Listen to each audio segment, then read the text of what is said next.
On 17 March 2019, Indonesia held its third presidential debate, which pit vice presidential picks Ma'ruf Amin and Sandiaga Uno. What are the significance of this debate? What are the themes brought up, and what are the implications that transpired between the two? Sinatra from ISIS Malaysia. I think there are a few reasons why the recently held debate was significant.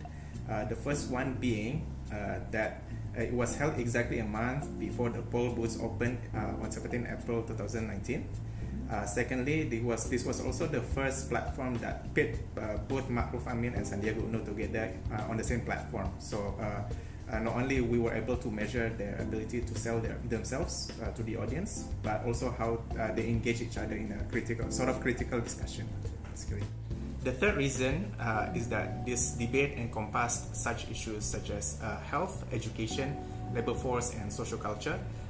Some of these issues have been brought up since the beginning of the campaign period, and to many audience, these issues, the way the candidates answered questions about these issues could help them decide of whom to vote in next month.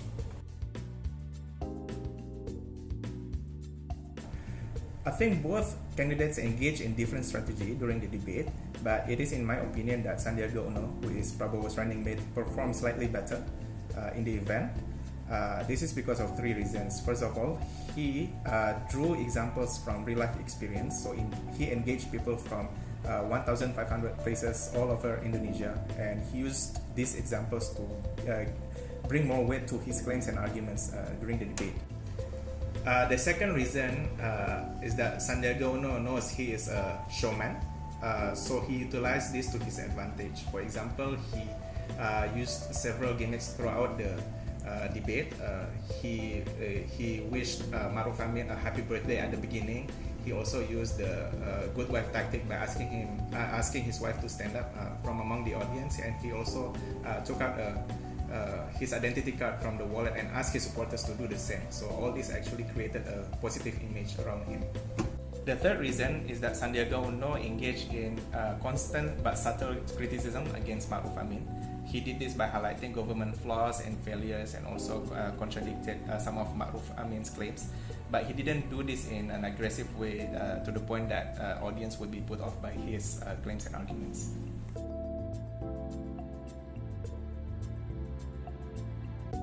I think we still have to wait until a proper study is done on this particular debate, but let me just refer to a study by LSI Denija 2 months ago on the first presidential debate.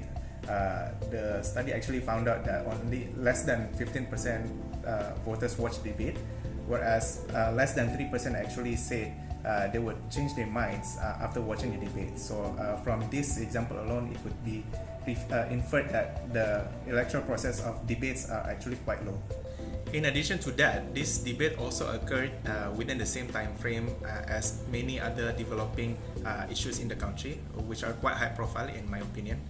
For example, the issue of shooting at Christchurch in New Zealand, and the arrest of several politicians involved in the Ministry of Religious Affairs, and lastly the flash floods which occurred in Papua. So all these developing issues could probably take people's attention away from the debate itself.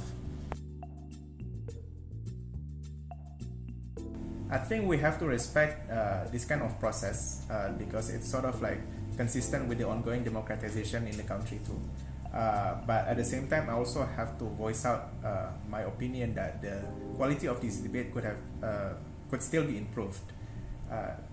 When I was watching the debate, there are a few questions that popped up in my mind. For example, the question of budget.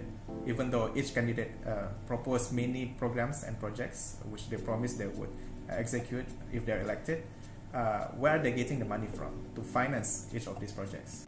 Moreover, I think the audience would also need to hear some of the concrete steps that each of these candidates would take when they're elected, instead of just giving big promises.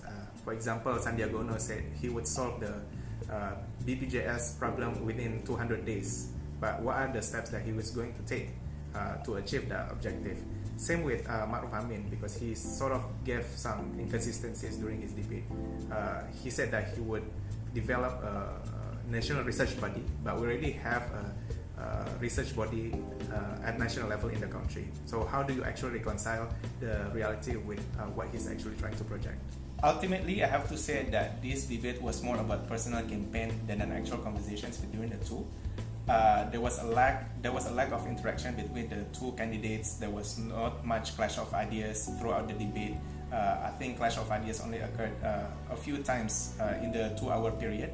Maruf Amin, I think, didn't launch any meaningful attacks against Sandiaga Uno, and Sandiaga Uno, on the other hand, was a bit too respectful of Kiai Maruf Amin, so he didn't really want to agitate the 76-year-old candidate.